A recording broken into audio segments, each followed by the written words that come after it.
بسم الله الرحمن الرحيم. آمن الرسول بما أنزل إليه من ربه والمؤمنون كل آمن بالله وملائكته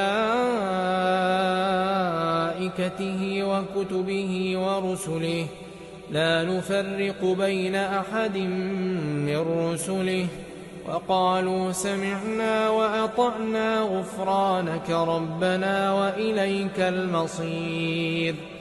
لا يكلف الله نفسا إلا وسعها لها ما كسبت وعليها ما اكتسبت ربنا لا تؤاخذنا إن نسينا أو أخطأنا ربنا ولا تحمل علينا إصرا كما حملته على الذين من قبلنا ربنا ولا تحملنا ما لا طاقة لنا به واعف عنا واغفر لنا وارحمنا أنت مولانا فانصرنا على القوم الكافرين.